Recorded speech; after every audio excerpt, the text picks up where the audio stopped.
welcome back to Muse TV. This is Hannah Fletcher, and we are speaking to the CEO of Viral Nation. Today, I am joined by Joe.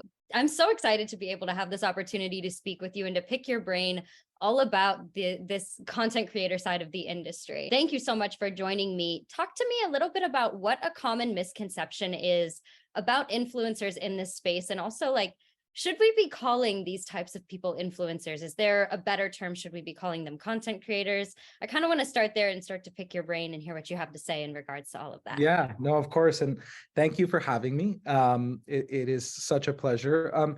There's a lot of misconceptions as it relates to influencers. I think the biggest one is how hard it is. I think that a common misconception of the creator space, and I think it's driven by the older generations, which is like, oh, they're just making content on social media, or, they're just, taking cute photos, or they're doing dances. And, creators get this vibe that, it's easy, like anyone can be a creator. And the reality is, yes, everyone can be a creator, but, creators who are exceptional at their craft and do it as a real job and a career choice and et cetera, it is hard. So that's one of the big common misconceptions. And what actually, to dovetail into your question, that's really exciting about how you asked that, is that's the reason creators don't like being called influencers.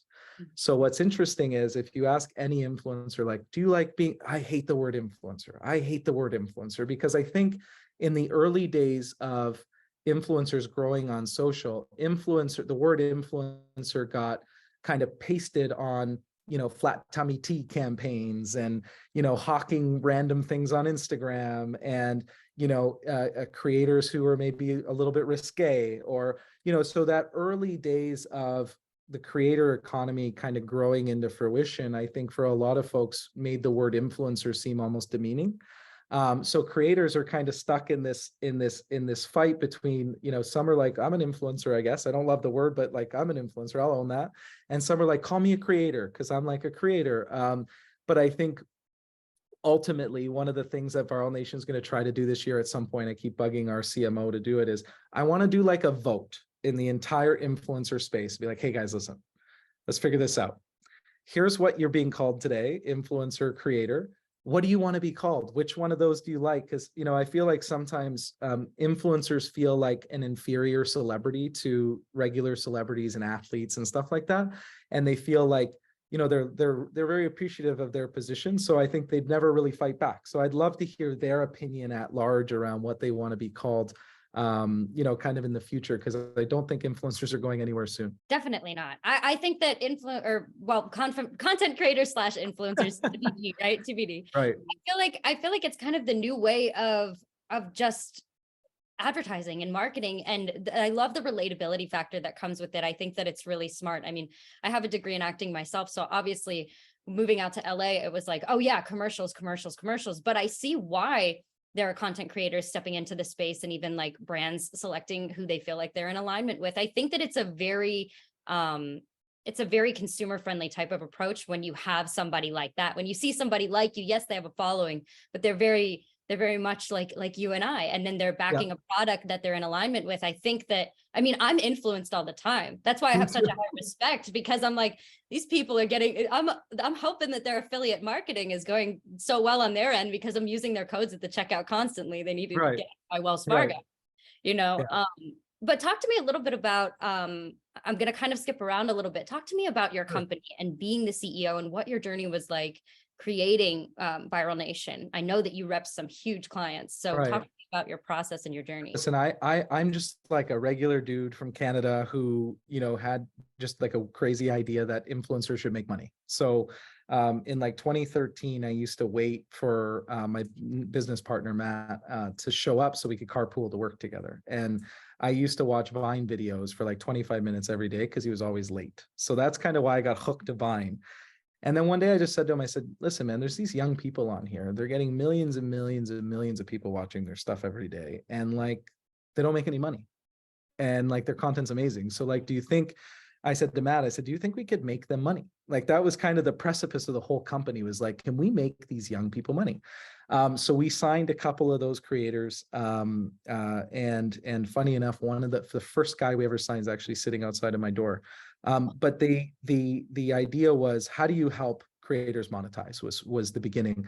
And then we realized like the influencer marketing space was becoming huge because, you know, the influencer was growing. Now influencer marketing was becoming a thing. So we got into both sides. So we had a talent company and a marketing company. And that also allowed us to find more opportunities for our creators as opposed to just trying to wait to hope that opportunities come to them. And then we got into technology. And then we've been really trailblazing the space from a creator economy perspective, literally since the beginning. Like I was sleeping on the floor of David Dobrik's room in California, we were staying in Park La Brea. You know, I was at the first house that David Dobrik and his boys bought together to make content. I was like, you know, I was with Lele Pons at, you know, Starbucks in New York in 2015. Like I was really a part of the history of the space. And I think what's happened was it was educational for me at the beginning. It was teaching people that creators existed. Then it was like teaching brands that creators existed even further. And just kind of weaving through the changing landscape over the last 10 years. So, you know, Viral Nation now is the largest talent agency in the world of social creators. I'm from Last Blush, we're the largest marketing agency in the world of creators. And we have some of the most amazing tools in the creator space. And really what we've done, like our secret sauce, Hannah, is we just listen to what the creators want, what the brands want, we go make it or we go do it. And we've been doing that for 10 years. So, you know, I have such a deep, insane love for the creator space. I have such a deep, insane love for creators. I have, you know, I love this space so much, but it's still in the early stages. Like brands are still learning that like, hey, I dumbed this down for someone earlier this morning, Hannah. I was like, you know what influencers are? Instead of going home and watching Spike TV, you're going home and watching Hannah because you like Hannah's content better.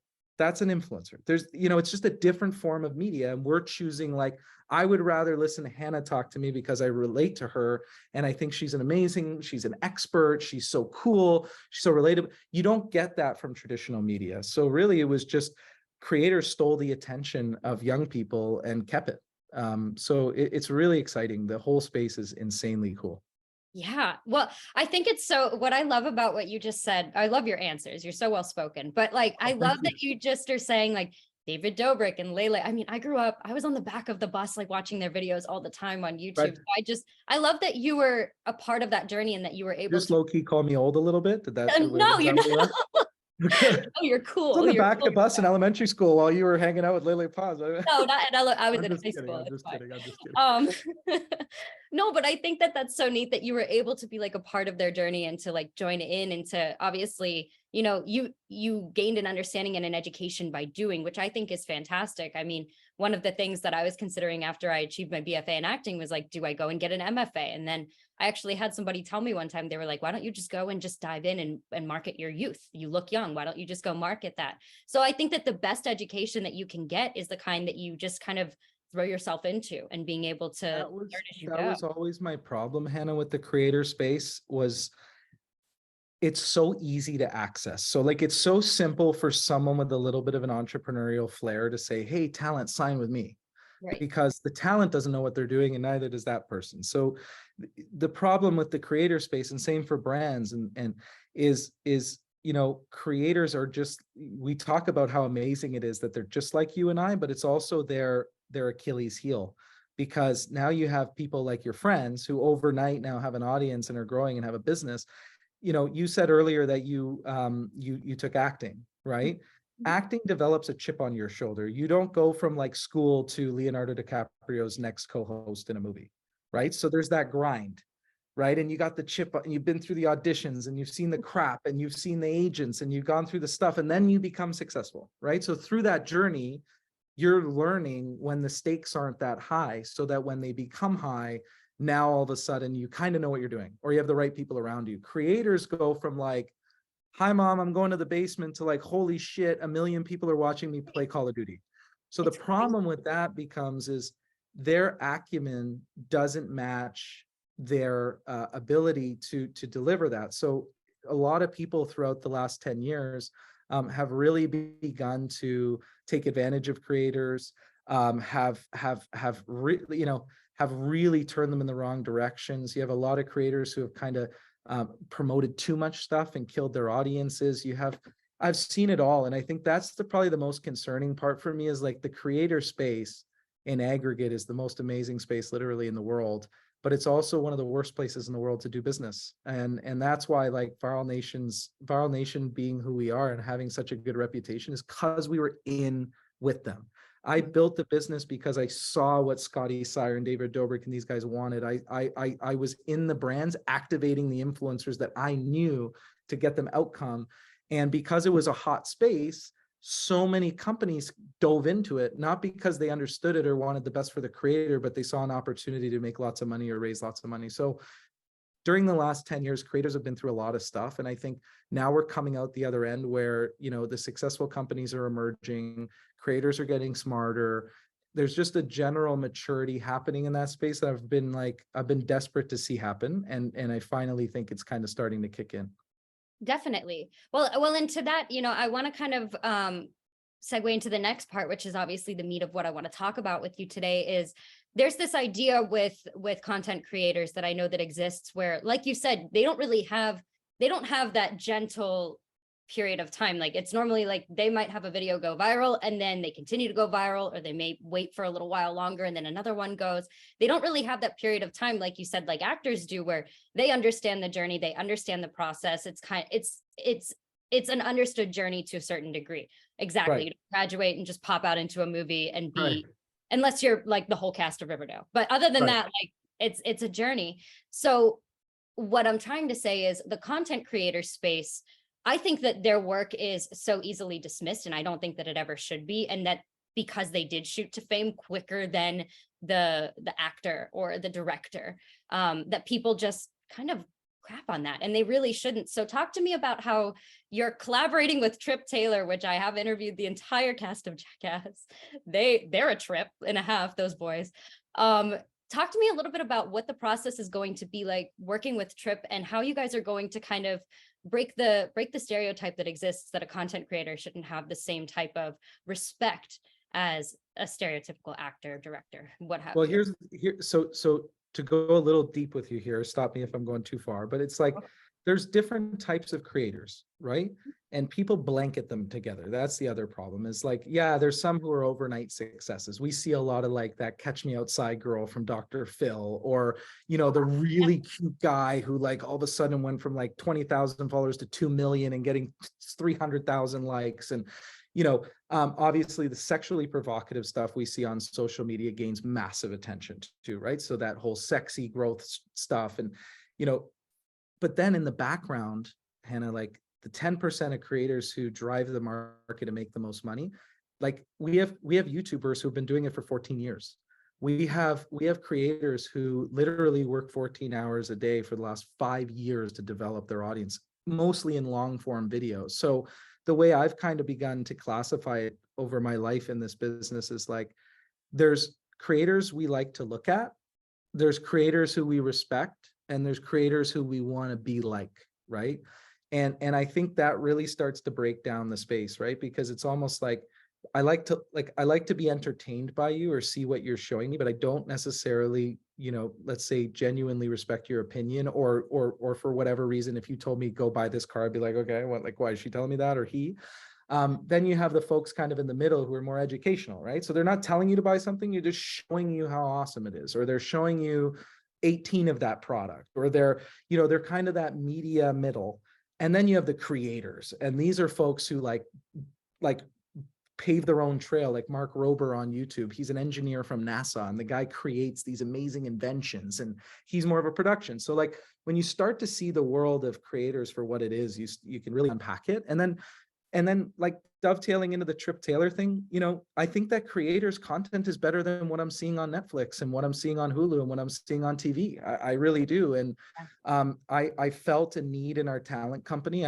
My president, John, came to me and he said, Joe, like, you know, we have a lot of opportunity in original programming. And I think that, you know, with our size and our roster and what we do from a marketing perspective, like we should get into making our own original productions, right? And I'm like, oh my God, you're crazy. I never thought of doing that in my life, right? I would love When I that started though. this business, that wasn't even a thing. So I said, go for it. And through that journey, we met Trip and kind of told him about what we were looking to do and what we were trying to accomplish. And, obviously someone like him who, if you've talked to him, goes so far beyond the producer. He's a businessman. He's intellectually very intelligent. He's kind, and he understands the business of what we're trying to create, and he's super supportive. So, when we think about Viral Nation, it's like, yeah, we have the talent, we have the expertise, we own social, we know how to market things effectively, but we've never done, full-blown productions of that scale. We've never created a Jackass before. We've never,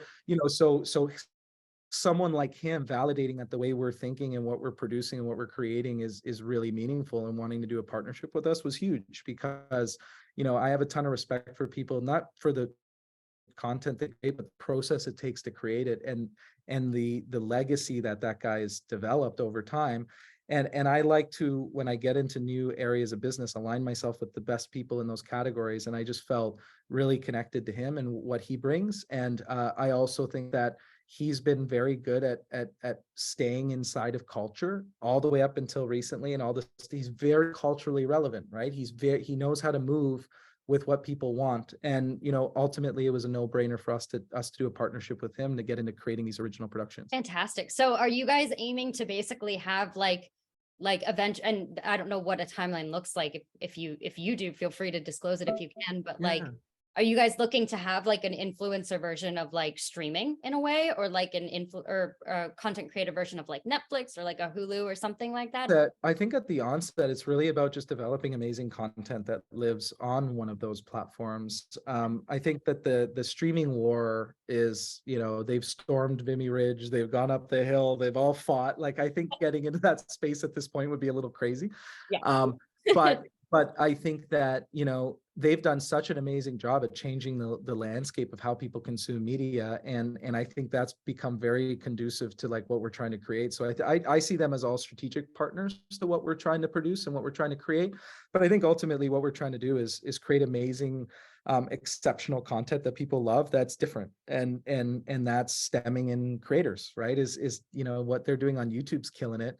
How do you elevate that, and how do you come up with amazing ways to extend them onto linear, onto streaming, onto different places? And it's just really, and at the end of the day, all about extending the reach of these amazing individuals. Definitely. And then I kind of want to wrap up. I want to ask you, from obviously growing up, I've watched YouTube my whole life. I've always looked up to the Liza Koshis, to the David Dobrik's. Even now, I'm 26, but I still keep up with like the Alex Warrens and like the Tabithas. And like, I love watching them, and I think they're cute. Yeah. And I see them at events and they're just adorable. And I feel like I'm old.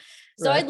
I love and have such a huge respect, if it's not obvious, for the content creator space. Right. What would your advice be to somebody who has the dream of being a content creator, not necessarily knowing where to start? Like, do you believe in the idea of having to niche down per se? I know that there's such a different controversial conversation that comes on when it's like, oh, you have to niche down, but then you don't, but then you do. What would your advice be to somebody looking to step into the content? I'm so glad you asked me that, because that's my biggest thing in the world this year. So over the past 7 years, I've been collecting all the emails of people who email Viral Nation asking how they can become a creator. And I think we breached like 50,000 of them or something crazy. And like, these are just people like cold emailing our info@viralnation.com being like, I'm a mom from Arizona and I have this dog and I really want to be a creator. And at first it was like, oh my God, it was just flattering. It was just cool. Like, people wanted Viral Nation to help them, even though that's not what we did. They just assumed because we had all the creators. So over the years, Hannah, I was literally 6 years I've been working on this project, and it's releasing this year. I can't say the name, but I'll tell you what it is. But essentially, I wanted to create the Duolingo of social media. My thing I've been working on for 5 years was like, how do I make social media accessible to everyone? And I'll tell you why, Hennis, because it's not what you'd expect. Becoming the next David Dobrik or becoming the next Mr. Beast and all those things is becoming harder every single day. And I'll be honest with that about anyone who asks me, right? Because it's not a get rich quick scheme. Social's not that. But what social media is becoming, Hannah, is it's moving from a want to a need pretty quickly. So I'll give you an example. Like, we're never going to see a politician again without social. Actors and actresses are getting roles in movies because of their social audience and not just because of their talent. Folks are getting, guys in the NFL draft are getting drafted higher because they have YouTube channels. Social media is becoming almost a currency to the average person, all the way down to like, just to generalize it for the audience. You think about job applications. Like if you're a salesperson, do you want to hire a salesperson who has 10,000 followers on LinkedIn or none? So social's becoming honestly like an interesting currency to people. And my biggest thing that I wanted to try to achieve was, how do I even the playing field and help those people who are saying, how do I get started? What the hell do I do? I did this for 3 days, not work. Social's complicated, not in the sense that setting up a post is whatever, but there's so much that goes into it. And then each platform's different and they hate each other. So there's no connectivity. And it's like, so we worked for 5.5 years to develop a product internally. And basically it brings you through paths that operationalize your social for you, help you get it started, as every AI tool in the world, schedulers, educational materials, influencers that live in the platform that are there to assist you. Like I literally am building the answer to your question, which is this whole idea of, can we create creators, or how do we help people condition themselves on social media? How do we give people the ability to understand, hey, whether you want to be David Dobrik or not, I feel comfortable posting on Instagram, Facebook, TikTok, and YouTube. I know exactly how to do it. I know why. So we're after that, because I think that in the short term here, especially with this AI craziness and stuff, Hannah, it's like, how are you supposed to be a journalist in 10 years if you don't have social? You're going to get killed. How are you going to be a singer? Like, I represent 2 of the top Spotify artists from last month, and you wouldn't even know who they are because of social, right? So it's like, it's social's becoming that tool, and Viral Nation and myself personally are trying to open that up to the world. And Hannah, in a vacuum, I'd love to show it to you and get your feedback, and like, because you know the space, right? But I'd love for your feedback on it internally. But yeah, we're on it, and I think that's such a huge thing, because like 60% of young people in the United States want to be creators when they grow up. Kind of gone are the days of an astronaut or a doctor or a surgeon. And Really? I used to talk. Now it's like, nope, YouTube, nope, Twitch, nope, Instagram. My goodness. But no, you're right. It's a cataclysmic shift, and I just really want to help support people who would miss the boat. And I want to do it in a way that's really cool. So yeah, so we're all over that, and we're excited to get that out. It's soft launching in June. It goes to Europe and Australia in the summer, and then it's launching in Canada in September, and the US in January. So it's a staggered release just because it's a big product, but it's exciting. I'd love to show it to you. I would love to see it. Well, I want to say thank you so much for speaking with me. I really would love to have the opportunity to follow up with you and to even kind of see like what's the reaction been and everything as it continues to release. I'd love to have like a part 2 of our conversation. Done deal. I think that's really, really neat. And I grew up always wanting to be affiliated with these people and in this space, and even to be in Hollywood is like, I'm blessed to even like be in my apartment, so I just have a big heart for it. And I love that you've taken the opportunity to pass on the education to people that don't have access to it. I think that that's huge. And with Trip and everything and Viral Nation, just, you're doing great things. Thank you so much. And Hannah, if there's any way I can help you, honestly, like if you want to, if there's any opportunities where you want creators to talk on subjects, I can do that for you, no problem. And again, I would love your insights on the stuff we're working on and to stay tight, because, I think what I've learned through the last 10 years is you don't find a lot of really nice people who know what's going on in this space. So meeting people like you who really care about it is really nice for me. So I'd love to have you see these things and give me that feedback and kind of see it through with me. Awesome. Well, thank you so much. I would love that. We'll definitely be in touch.